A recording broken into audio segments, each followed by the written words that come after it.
December 12, 1981. Snow falls across Poland. In living rooms from Warsaw to Gdansk, families huddle around television sets broadcasting gloomy classical music. Nothing else, no news, no programs, just Chopin's funeral dirge repeating endlessly. By tomorrow morning, 10 million Solidarity members will discover their movement crushed, their leaders arrested, their country under military rule. This is the story of those final 24 hours when democracy died and the Iron Curtain slammed shut with the force of tanks. Poland in 1981 isn't just another Soviet satellite. 10 million workers belong to Solidarity, 1/3 of the working population. They've tasted freedom. Lech Wałęsa, an electrician from Gdansk shipyard, leads the first independent trade union in the Eastern Bloc. But General Wojciech Jaruzelski, simultaneously Prime Minister, Defense Minister, and Communist Party chief, has been secretly planning their destruction for over a year. If you value documented history like this, subscribe. It's the best way to support our work. Also comment from which city you're hearing this from. This script is researched and factual, using sources from the Institute of National Remembrance in Warsaw, published in their martial law archives from 2023. And declassified Polish General Staff documents from Operation Jodla, discovered in military historical archive collections from 2024. These aren't generic sources. These are the actual military orders and secret police files that show exactly how the crackdown unfolded hour by hour. Now back to the information. Saturday, December 12, 7 a.m. at Solidarity headquarters in Gdansk. Regional coordinators arrive for what they believe is a routine weekend meeting. Lech Wałęsa greets delegates from across Poland. Nobody knows that at Warsaw's Ministry of Internal Affairs. 25,000 arrest warrants sit in neat stacks, printed secretly in the Soviet Union 3 weeks ago. The names include every major Solidarity leader, intellectual, and journalist in the country. Wałęsa's security detail notices increased police presence near the Gdansk offices. They don't know that Zomo riot police units began moving to predetermined positions at dawn. 800 miles away in Moscow, Soviet Politburo members monitor hourly reports from Polish contacts. 9 a.m. at the Belvedere Palace in Warsaw. General Jaruzelski reviews final preparations with his inner circle. They call it Operation Jodla, Operation Fir Tree. The code name sounds innocent. The reality involves 70,000 troops, 1,800 tanks, and orders to arrest thousands before sunrise. Jaruzelski has spent 13 months preparing. On October 22, 1980, before assuming the Communist Party leadership, he ordered the Polish General Staff to update nationwide martial law plans. By November 1980, the Ministry of Internal Affairs had identified detention facilities for thousands of opposition members. The economic situation provides cover. Poland's foreign debt exceeds $27 billion. Store shelves sit empty. Bread requires ration cards. The Soviet Union cut oil deliveries by 64% and gas by 47%, punishment for tolerating Solidarity's existence. 11 a.m. In Katowice, Jan Ludwiczak, chairman of Solidarity's Wujek Coal Mine Committee, reviews plans for Monday's shift. 3,000 miners support Solidarity at Wujek alone.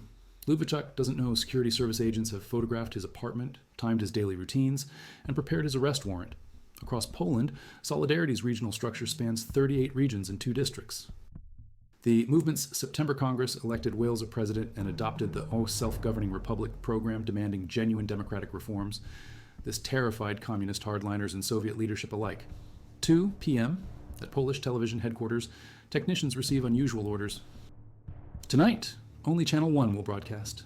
All programming after midnight will consist of classical music and brief announcements. Equipment for emergency broadcasts sits ready in sealed studios. Radio Free Europe analysts in Munich noticed decreased activity from their Polish sources. Solidarity press agency Telex machines, which normally chatter continuously with reports from across the country, transmit sporadic messages. The last coherent dispatch will arrive at 11:57 p.m. 4 p.m. Solidarity's National Commission meets an emergency session at Gdansk.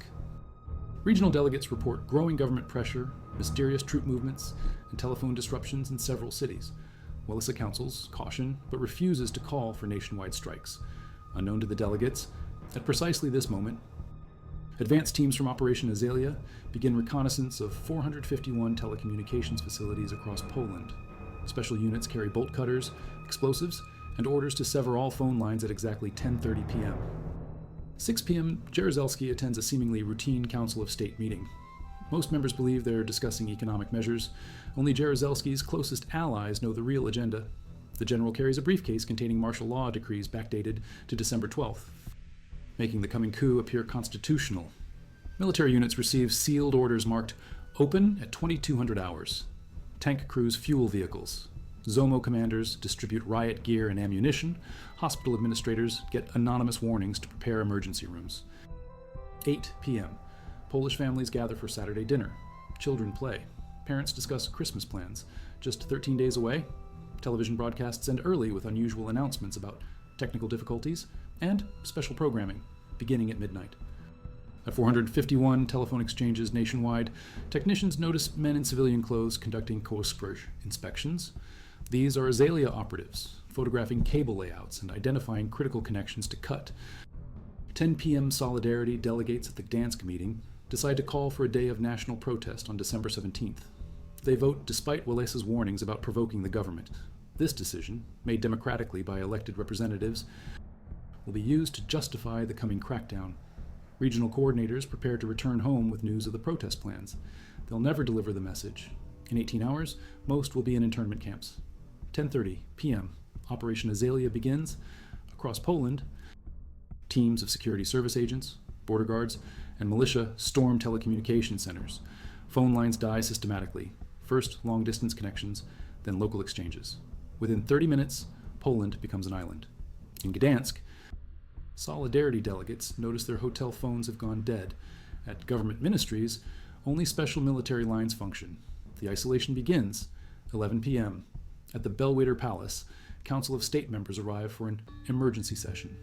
Most don't know why they've been summoned. Chairman Henryk Jablonski reads documents he's seeing for the first time. Only the PAX organization's Ryszard Reif will vote against martial law. His protest gets recorded, then ignored. Across the country, citizens trying to make phone calls hear only silence. Poland's connection to the outside world has been severed. 11:30 p.m., the Council of State formally approves martial law. Documents bear December 12th dates, though the vote happens after midnight on December 13th, a detail that will later make the entire procedure constitutionally invalid. The Polish constitution requires parliamentary approval for martial law, but Parliament sits in session when the decree passes. Jaruzelski ignores this legal requirement. Simultaneously, the Military Council of National Salvation forms. 21 high-ranking officers assume control of the country. Poles will call them the Crows, Rona, after the Polish acronym WRON. Midnight. Operation Jodla unleashes. At exactly 12 a.m., December 13th, Zomo units launch coordinated arrests across Poland. Wałęsa, returning to his Gdansk apartment, finds security agents waiting. They inform him he's under protective custody and escort him to a government villa near Warsaw. Jan Ludwiczak gets arrested at his Katowice home. Jacek Kuron, veteran dissident and workers, defense committee leader, wakes to pounding on his Warsaw apartment door. Intellectuals, journalists, local Solidarity officials all disappear into police vans. The operation's scope stuns even seasoned observers. 70,000 army troops and 30,000 internal affairs forces deploy simultaneously. 1,800 tanks and 1,900 armored vehicles roll through city streets. 500 transport units and 9,000 cars participate. Several helicopter squadrons provide aerial support. 25% of all forces concentrate in Warsaw. Tank columns rumble down major avenues. Soldiers establish checkpoints at bridges, intersections, and government buildings. 2 a.m. At internment centers across Poland, buses arrive filled with dazed prisoners. Many Solidarity activists thought they were being arrested for routine questioning. The scope of the operation gradually becomes clear as cellmates recognize each other, regional coordinators, factory committee chairmen, underground publishers, Catholic intellectuals. Detention facilities had been prepared for months. The Interior Ministry identified buildings capable of holding thousands, arranged for guards, prepared documentation systems. This level of planning required extensive advance coordination with Soviet advisors. 3 a.m. military commanders receive orders to occupy strategic enterprises. Soldiers march into television stations, radio transmitters, printing plants, major factories, ports, and airports. Workers arriving for Sunday shifts find armed guards controlling entrances. At Polish television's Warsaw headquarters, technicians prepare emergency broadcasts. Jaruzelski will address the nation at 6 a.m. His speech, recorded earlier, sits ready for transmission. 4 a.m. across Poland, citizens wake to find their country transformed. Tanks patrol empty streets. Military vehicles block major intersections. Soldiers check identity papers. A curfew bans movement between 10 p.m. and 6 a.m. International telephone lines remain severed. Foreign correspondents cannot file reports. Embassy officials find their phones dead. Poland has become a fortress. 5 a.m. hospital emergency rooms fill with heart attack victims. Elderly Poles shocked by the sudden return of Stalinist repression. Ambulances navigate checkpoints. Medical staff work without being able to contact colleagues in other facilities. At Solidarity regional offices, remaining activists attempt to organize resistance. They find phones dead, transportation restricted, and military patrols everywhere. The movement's communication network has been dismantled in a single night. 6 a.m. The announcement Polish television broadcasts Jaruzelski's address. His face, stern behind dark glasses, fills screens across the country. The message explains nothing about why phones don't work or tanks fill the streets. Today I address myself to you as a soldier and as the head of the Polish government. Jaruzelski begins. Our homeland is at the edge of an abyss. The achievements of many generations and the Polish home that has been built up from the dust are about to turn into ruins. He blames Solidarity for forcing the government's hand, claims the Union plan to overthrow the state. The accusations ring hollow to viewers who remember Solidarity's commitment to nonviolence, but contradiction no longer matters. The Crows control all media. 7 a.m. Sunday morning brings an eerie silence. Church bells ring, but congregations discover many priests have been detained. Polish television broadcasts only classical music interrupted by brief announcements about new regulations. Citizens attempting to travel between cities find roads blocked. Intercity buses have been canceled. Train services stopped. Airlines grounded. Movement requires military permits that take days to obtain. 8 a.m. at the Wojciech coal mine in Katowice, miners arriving for their shifts learn that Chairman Jan Lubitschak disappeared during the night.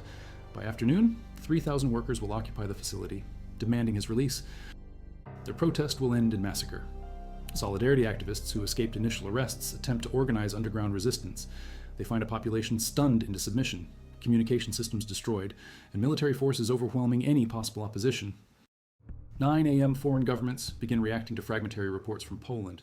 The United States Embassy in Warsaw confirms communication blackouts but lacks detailed information. Soviet officials in Moscow monitor developments with satisfaction. Their Polish comrades have avoided the need for direct intervention. President Ronald Reagan, spending the weekend at Camp David, receives initial intelligence briefings about the situation. The reports describe a coordinated military operation of unprecedented scope in post-war Europe. 10 a.m. Polish children, accustomed to Sunday television programs, stare at screens broadcasting endless classical music. Parents struggle to explain why everything has changed overnight. Many families light candles in windows, a gesture that will become a symbol of resistance. The complete information blackout prevents accurate assessment of the operation's scope. Foreign journalists in Poland find themselves cut off from their newsrooms.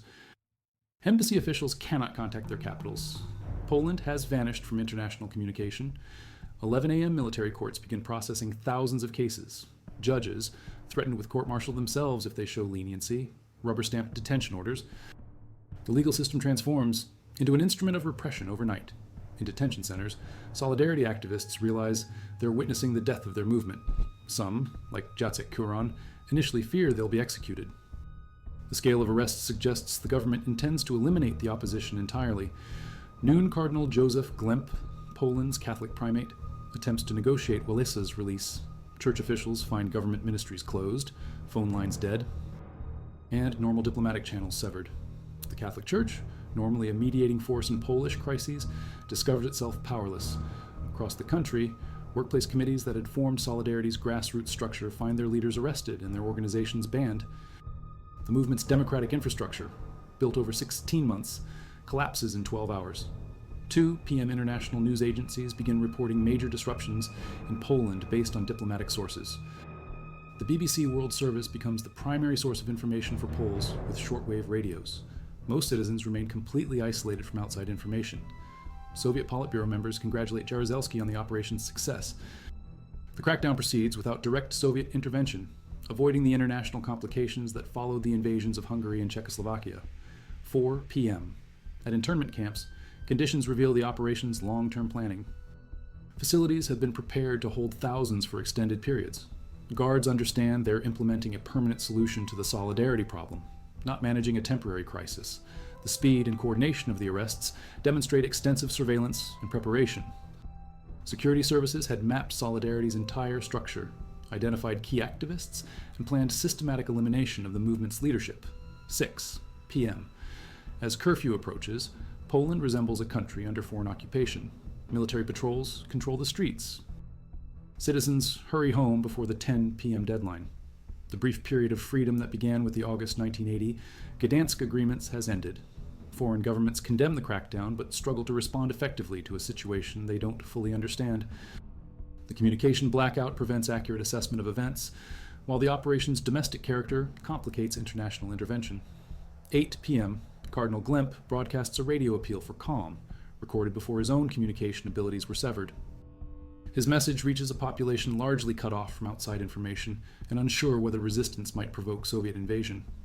The Catholic Church's caution reflects genuine uncertainty about Soviet intentions. Jaruzelski successfully uses the threat of foreign intervention to justify domestic repression and discourage resistance. 10 p.m., curfew descends. Poland enters its first night under martial law. Tanks patrol empty streets. Searchlights sweep buildings. The country that 16 months ago witnessed the birth of Eastern Europe's first independent trade union has become a military state. In detention centers across the country, Solidarity activists settle into cells that will hold many of them for nearly a year. They don't yet know that their sacrifice will ultimately delegitimize the communist system and inspire democratic movements across Eastern Europe. The following days, December 14th, brings workplace strikes at 50 enterprises despite military control. Workers at the Wojciech mine, the Lenin steelworks in Nowa Huta, and the Gdansk shipyard attempt to resist. Military forces prepare to crush each protest systematically. December 16th delivers the bloodiest episode of martial law. At the Wojciech coal mine, ZOMO special units open fire on striking miners with machine guns. 9 men die. Wojciech Jaruzelski, age 48, Krzysztof Giza, age 24, Ryszard Gzik, age 35, Bogusław Kopczak, age 28, Andrzej Pełka, age 19, Jan Stawiszyński, age 21, Zbigniew Wilk, age 30, Zenon Zając, age 22, and Joachim Gnida, age 28. The Wujek massacre demonstrates the government's willingness to kill citizens defending their rights. Hospital records show 23 additional miners wounded. ZOMO commander Romuald Cieślak orders the machine gun fire that cuts down the workers. He will receive an 11-year prison sentence in 2008, 27 years after the crime. December 17th brings street fighting in Gdansk involving 30,000 protesters. ZOMO units use live ammunition. Nearly 400 people are wounded. Similar clashes erupt in Łódź, Krakow, Szczecin, and Warsaw. The resistance lasts 2 weeks before superior firepower and mass arrests break the movement. December 23rd marks the week anniversary. President Reagan announces economic sanctions against Poland and calls on Americans to light candles for Polish freedom. Pope John Paul II, during his Angelus prayer on December 20th, asks for expressions of solidarity with the Polish nation and special prayers for the killed, wounded, and arrested. The aftermath military courts sentence over 3,500 people to prison terms. 200,000 Poles face administrative fines. Approximately 100 people die during the martial law period, though exact numbers remain disputed. The government claims 12 deaths. A parliamentary commission in 1989 through 91 documents over 90 fatalities. Lech Wałęsa spends 11 months under house arrest at government facilities near the Soviet border. His isolation removes Solidarity's most recognizable leader from public view. The Nobel Peace Prize awarded to Wałęsa in 1983 acknowledges his sacrifice and keeps international attention focused on Poland's struggle. The operation's scope revealed extensive Soviet involvement in planning. Documents discovered after 1989 show that Hungarian socialist workers, party officials, visited Poland between December 27 and 29 to share experience from crushing the 1956 Hungarian Revolution. The Kremlin provided strategic guidance while allowing Polish authorities to implement the crackdown. Martial law officially ends on July 22nd, 1983, but restrictions continue for years. Solidarity remains banned until 1989 negotiations between the communist government and opposition leaders. The Round Table agreements lead to partially free elections that bring Solidarity back to legal status. The reckoning. But here's what the regime didn't count on. In November 1989, archaeologists working at a construction site near Katowice's city center uncover a mass grave containing 43 bodies. Chemical analysis of the soil reveals they died during winter months of 1981 and 82. The remains show gunshot wounds consistent with ZOMO ammunition. Documents found in security service archives after communism's collapse confirm what local residents whispered for years. Martial law's death toll exceeded official numbers by hundreds of victims. The 24 hours that crushed Solidarity paradoxically ensured its victory 8 years later. Military force could silence the movement but couldn't restore the regime's legitimacy. The final answer came from the ground beneath Katowice, evidence that tyranny's greatest weapon is ultimately its own brutality.